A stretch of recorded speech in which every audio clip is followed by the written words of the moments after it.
이번 시간에는 힘과 에너지 이용해서 힘의 전달과 돌림 힘, 이제 제일 중요한 거는 돌림 힘이 되겠습니다. 그래서 돌림 힘이 무엇인지를 먼저 알아야 되고, 그걸 어디다 활용하냐, 어디다 활용하냐면 바로 지뢰에다 활용합니다. 그래서 돌림 힘을 알고 그거를 활용하는 방법까지 배워보도록 하겠습니다. 돌림 힘이라고 하는 거는 예전에는 토크라는 말을 더 많이 사용했어요. 근데 이제 토크가 외래어다 보니까 돌림 힘이라는 용어를 사용해 가지고 공부를 하게 되겠고요. 돌림 힘이라는 게 뭐냐, 회전 운동을 발생시키는 원인이다 라고 얘기가 할 수 있습니다. 어떤 물체를 돌리는데 필요한 힘, 그것이 돌림 힘이라는 거죠. 당연히 힘의 세기가 크면 클수록 잘 돌아가겠죠. 돌림 힘이 큰 거죠. 근데 단순히 힘의 세기가 크다라고 해서 돌림 힘이 크냐? 그건 아니고, 돌아가는 중심 축에서부터 힘을 준 곳까지의 거리가 얼마냐도 굉장히 중요한 요소가 되겠습니다. 그래서 돌림 힘의 변화 요인은 거리하고 힘이 있어서 그 구하는 공식은 이렇게 돼요. 돌림 힘은 거리 곱하기 힘이다. 이때 중요한 거는 힘은 힘인데 어떤 힘이냐면 수직인 힘이에요.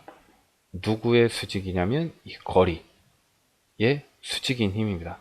그래서 토크는 R 크로스 F, 다시 풀었으면 RF 사인 세타인데, 이 사인 세타의 의미가 뭐냐면 수직인 힘을 나타냅니다.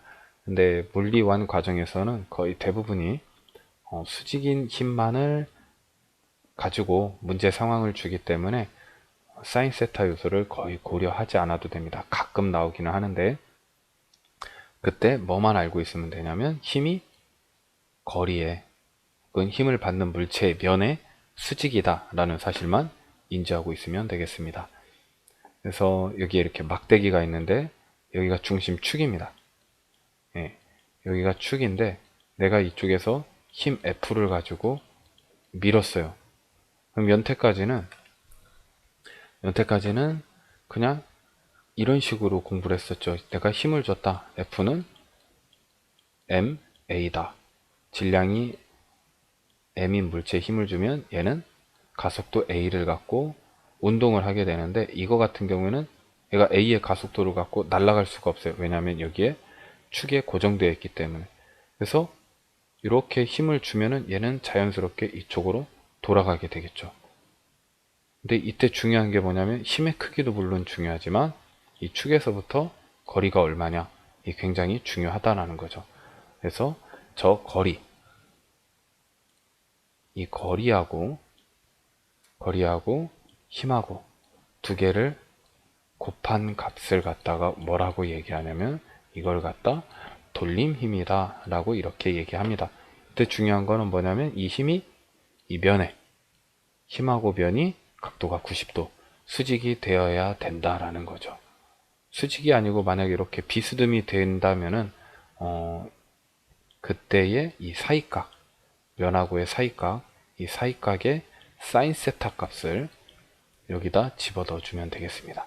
이 사인 세타 값을 이 식에다 집어넣어 주면 되는데, 그 사인 세타 값의 의미가 뭐냐, 내가 준 힘 중에서 90도인 힘만, 내가 힘을 지금 이렇게 줬는데 이 중에서 90도인 이 힘만 사용하겠다라는 거죠. 그 의미고, 그냥 쉽게는 거리 곱하기 힘이라고 알아두면 되겠습니다. 거리 곱하기 힘인데 거리가 짧을 때와 길 때가 있겠죠.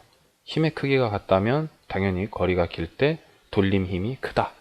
그래서 방문 손잡이가 다 어디에 달려있냐면 이 끝에 달려있죠.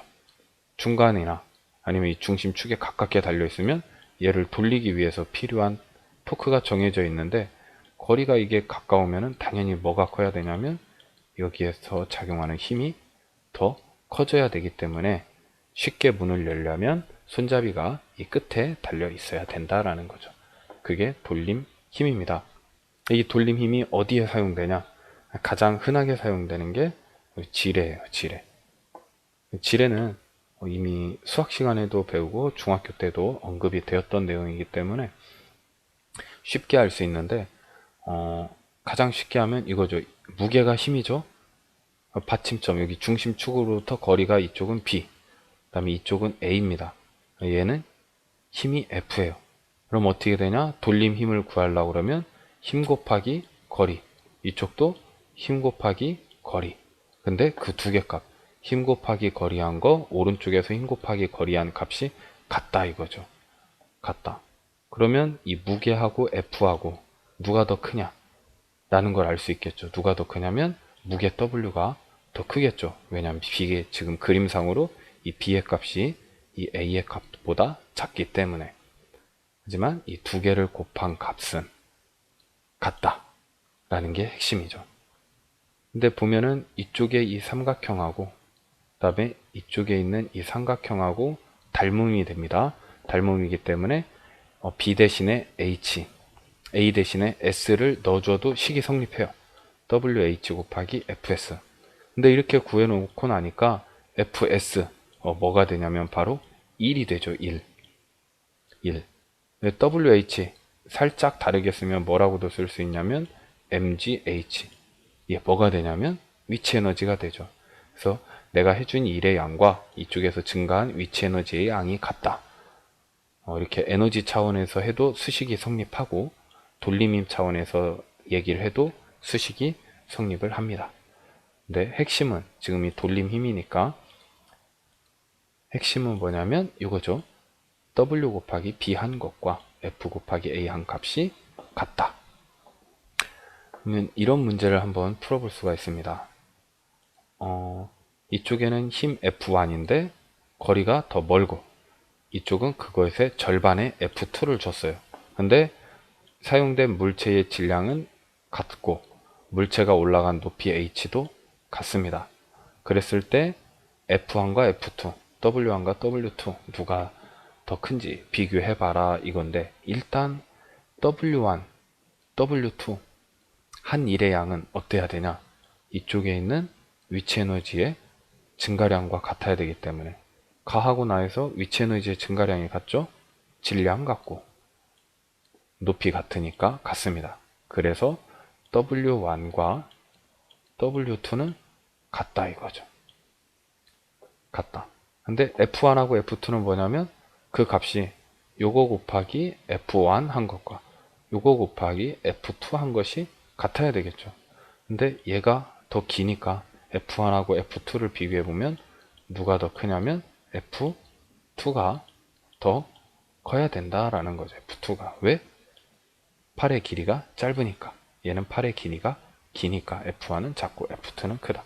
상식적으로 생각해도 이게 힘이 더 많이 든다라는 걸 우리가 경험적으로도 알 수 있으니까 쉽게 문제를 해결할 수 있겠습니다.